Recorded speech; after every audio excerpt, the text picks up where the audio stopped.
aussi ont participé à la croissance économique avec notre épargne. C'est la proposition que fait Stéphane Bunouf à travers Asterios, son entreprise.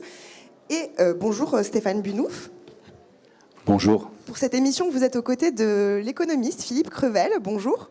Bonjour. On va commencer par vous, Monsieur Crevel, et nous allons parler de l'épargne des Français. Monsieur Crevel, où les Français investissent leur épargne? Les Français sont des épargnants. Ils ont en épargne financière plus de 5 500 milliards d'euros. Ah oui. Et oui, donc on est des véritables fourmis. Avec les Allemands, les Autrichiens, on est les meilleurs d'Europe. Alors évidemment, quand on parle d'épargne en France, on a tendance à dire que le Français, il épargne mal. Je serais beaucoup plus modéré sur le sujet, mais c'est vrai que les Français épargnent avant tout dans des produits de taux. Qu'est-ce que ça regroupe ? Le livret A, le livret de développement durable, les fonds euros de l'assurance vie, les obligations. Et donc ça, c'est 2/3 de l'épargne française financière. Et 1/3, c'est les produits de fonds propres. Ce sont les fameuses actions, les unités de compte des contrats d'assurance vie. Donc ça, c'est le panorama général.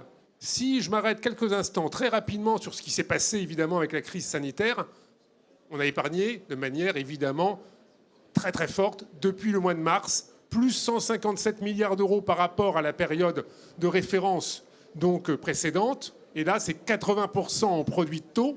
Surtout les dépôts à vue, les comptes courants, on laisse dormir l'argent sur les comptes courants et très très peu donc sur les actions et les unités de compte. Même s'il y a des signes encourageants, il y a aujourd'hui un renouvellement en fait des épargnants par le jeu des générations, et les nouveaux épargnants, ils sont plutôt enclins aujourd'hui à prendre des risques, à aller sur des produits actions, à aller sur les unités de compte. Les unités de compte sur l'assurance vie aujourd'hui, c'est 40% de la collecte en assurance vie. On voit des petits signes qui sont en train de contredire, on va dire, la forte propension des Français à aller vers les produits de taux. Mais on constate quand même une réelle aversion au risque. Pourrait-on imaginer que ces derniers investissent leur argent dans des entreprises, par exemple? Aversion au risque, elle n'est pas neuve. En 1978, le ministre de l'économie, René Monoury, déjà se plaignait que les Français n'aillent pas suffisamment sur les actions. Il avait créé les SICAV Monoury, qui étaient des produits actions.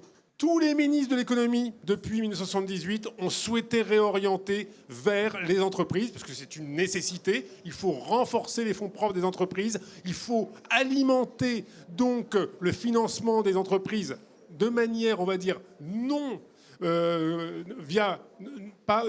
faut les orienter vers du financement de marché et moins vers le financement par le crédit.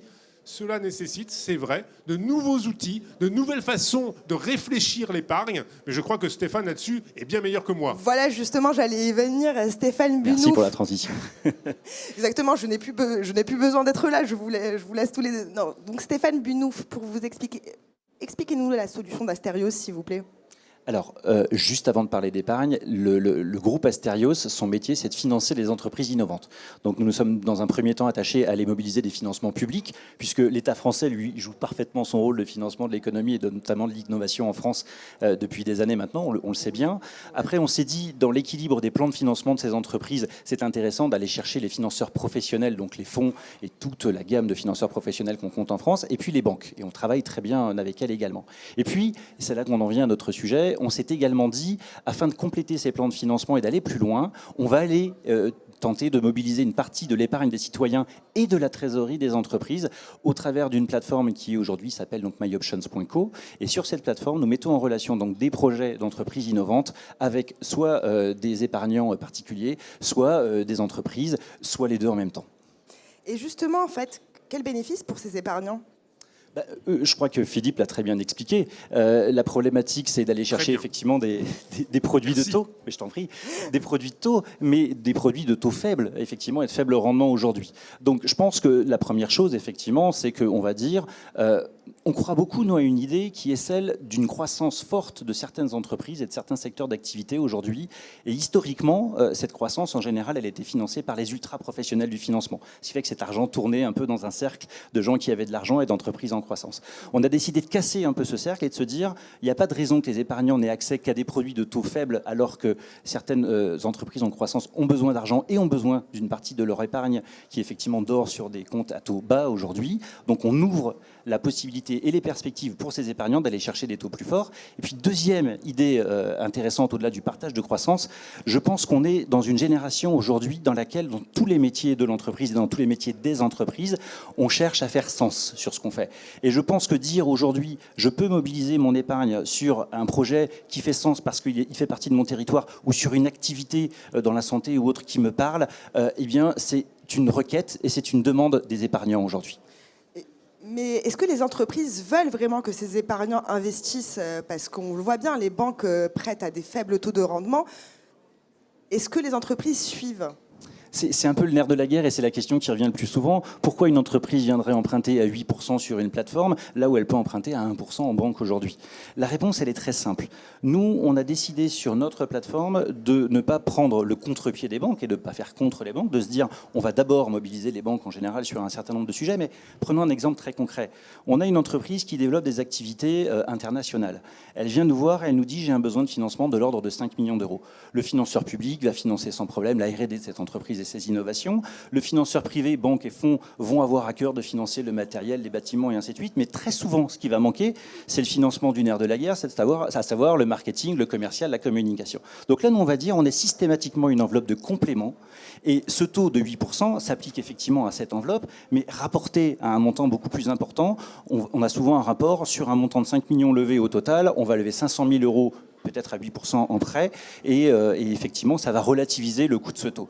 Deuxième fait important quand on parle de prêt, puisque là, on a parlé de prêt, mais la plateforme peut permettre également d'investir, donc de rentrer au capital, de prêter sous forme obligataire ou de taux.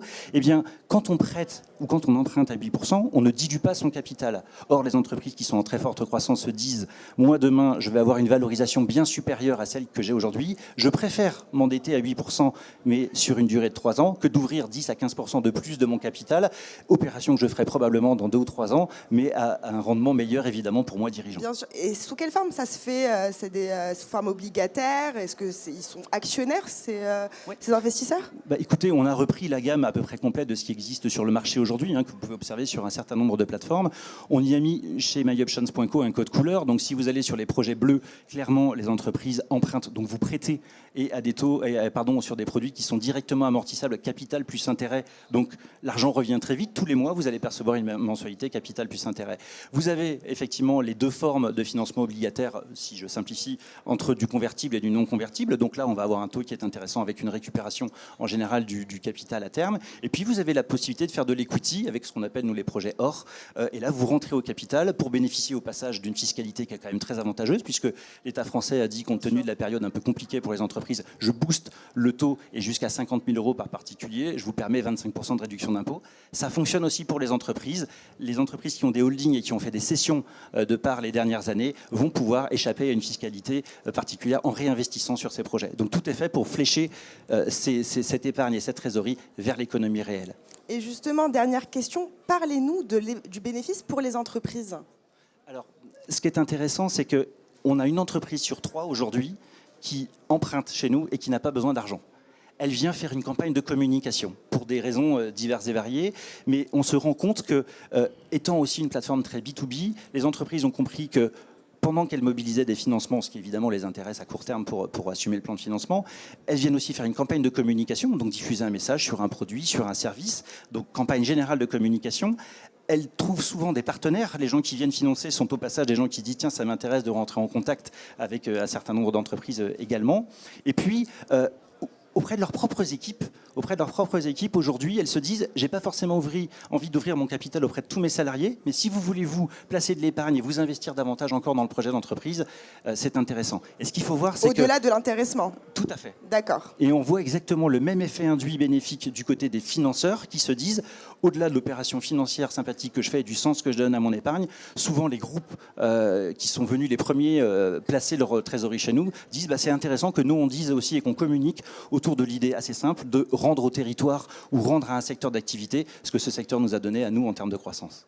Merci beaucoup Stéphane Bunouf pour votre éclairage. Merci Monsieur Crevel d'avoir été avec nous. On se retrouve tout de suite avec Hélène Fauché pour finir les 2 émissions de la FEB TV. Au revoir.